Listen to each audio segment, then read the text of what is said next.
welcome to this latest episode of the program. You already know what it is. Please subscribe to the channel, like the videos, share them within your community. We're talking game 2 and 3 of the NBA Conference Finals, Eastern and Western Conference Finals, and we're starting with the Western Conference Finals with the Thunder taking a 2-1 lead in this series.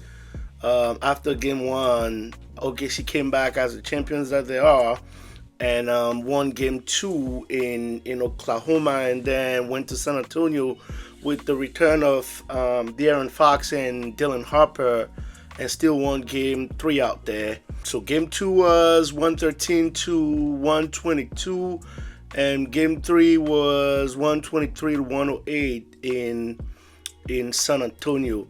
I believe one of the main reasons why OKC was able to take those 2 games in a row were the changes that were made by Coach Mark Daigneault in essentially making Gilgeous-Alexander play off ball a lot more, and also switching his substitution pattern, him coming out a little bit earlier than usual. That was a pretty nice adjustment, having Shea off ball, and therefore allowing him to not see so much of the wall that the Spurs have been building when he has the ball. But he's also been trusting his teammates a lot, and they've been rewarding him by making those shots. I believe guys like Jared McCain, Jalen Williams, not J-Dub, who's out right now with his hamstring injury that he re-injured, but the other Williams, Jalen Williams, the power forward / backup center, has been tremendous, especially from the 3-point line.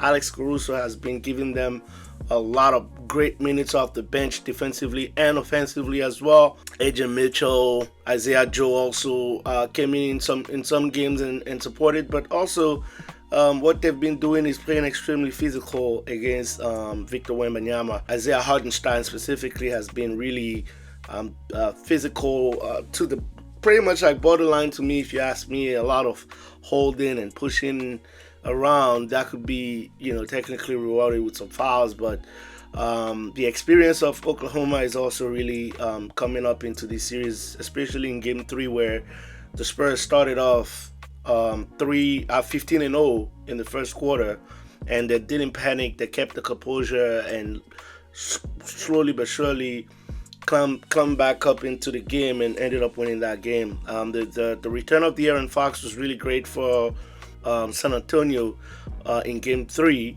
but then one of the major differences also in this series is the bench production from each team. OKC bench is outscoring by a large margin the Spurs bench in this series so far, and that's really because of the performances by Jared McCain and Alex Caruso off the bench. And the Spurs definitely still have the chance to tie the series and get it to a 2-2, but they're gonna have to, one, control the turnovers, whether it's Stephen Castle, Dillon Harper, and De'Aaron Fox if he's able to play, because he re-injured the ankle that he was nursing. So it will be interesting to see who is available. AJ Mitchell is already out for game 4 for OKC, and I don't think Jalen Williams, J-Dub, is coming back for that game as well. So it's gonna be interesting to see the adjustments that Coach Mitchell is able. Mitch Johnson rather is doing with the Spurs. I believe, like I said, they gotta control the turnover. San Antonio, Oklahoma likes to play in this chaos style and will put a lot of pressure on the ball. You gotta be careful with the ball. You gotta be able to, avoid those passes in the passing lanes where they got great hands and can get deflections and just go back up on transition. I also believe Victor Wembanyama needs to, just like he did in game 1, where he was playing a lot in the paint and was not just settling for a lot of threes. I think he only took 1 3 in game 1. He has to be able to get back into the paint, assert himself in the paint, get closer to the basket, because what that allows San Antonio to do is, even if he misses the initial shot, he has the ability, because of his size and his height, to be able to go for the offensive rebound and for, like, a quick putback or whatever. But more importantly, they're gonna need some better production off the bench. Dillon Harper, if De'Aaron Fox is back in the lineup again for Game 4, is gonna have to be a spark off the bench for them. Keldon Johnson has been doing a pretty decent and good job coming off the bench also, but they're gonna have to be better. The bench is gonna have to be better. They're also gonna have to be better with those Wemby non-minutes. When Wemby goes off the bench and OKC basically just decides to drive to the basket because he is no longer on the court, they're gonna have to be better on those minutes. It's really gonna be important for them if they want to be able to win Game 4. But the referees also will have to do a better job. I see a lot of flopping and flailing on the Thunder side, and it's really getting ridiculous and outrageous, if you ask me. But it's part of the game. They got to play with that, and on the other end too, they got to play through contact. So I still believe that this series can go to 7, especially if Foxy and Harper are able to suit up for game 4 and for the rest of the series. But yeah, San Antonio is going to have to be more dominant in the paint. They're winning in some ways. I believe they're winning the offensive rebound battle so far, but you're gonna have to limit those turnovers, and you're gonna need some better production from the bench and from the shooter. Devin Vassell is having a good series, but Julian Champagnie will have to start knocking down some threes and be better out there also. So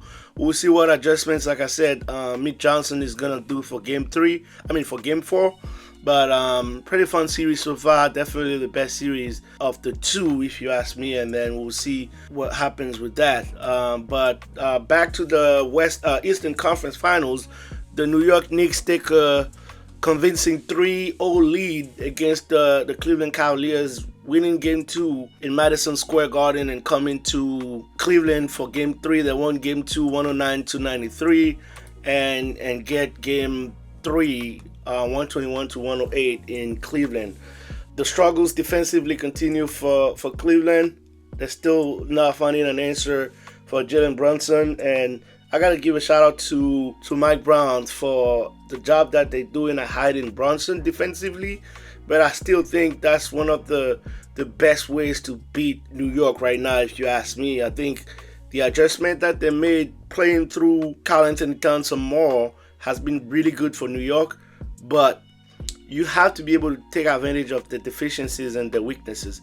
And one of those weaknesses is Jalen Brunson. And you got to be able to trust, at least on 2-3 possessions first, even if you have to switch the positions on the court. But you have to be able to trust whoever gets Brunson on the matchup to go at him one-on-one at least 2 times out of 3 and see how it goes first. But this series is pretty much over, if you ask me.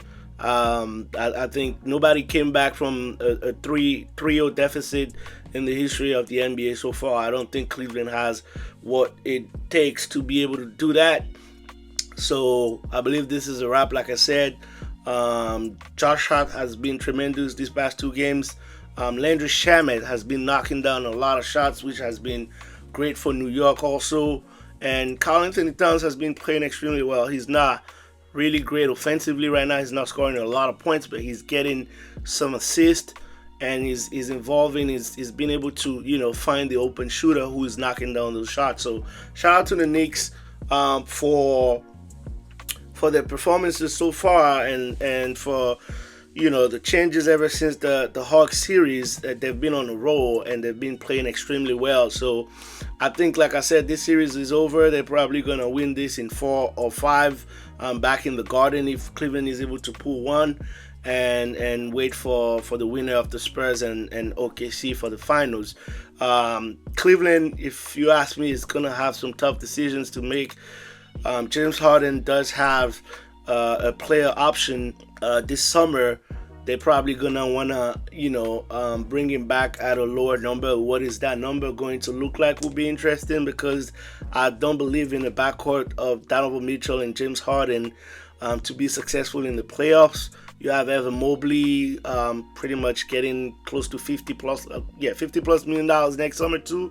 And you still have Jared Allen, Max Strus, and all these guys out there. You're gonna have to twist the roster, hopefully draft better also, and get some addition if you want to be able to get to that next level, which is getting back to the finals and possibly winning another championship. There's been some rumors about LeBron maybe going back home to Cleveland. We'll be here to watch all this unfold.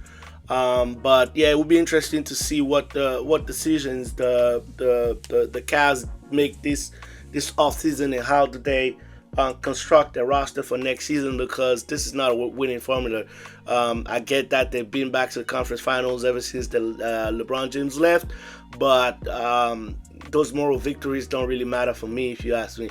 I think their goal is to win a championship, and you're gonna have to switch it out roster, switch it up a little bit if you want to be able to be competitive in the East, especially next year with teams like Boston and Indiana probably getting their groove back and be better. And we'll see what other teams like the Sixers, Charlotte, and Toronto also do during this off season. But yeah, that's pretty much what I have for this episode. And once again, guys, subscribe to the channel, like the videos, share within your community, leave us some comments, and I'll catch you guys at the next episode. Ciao.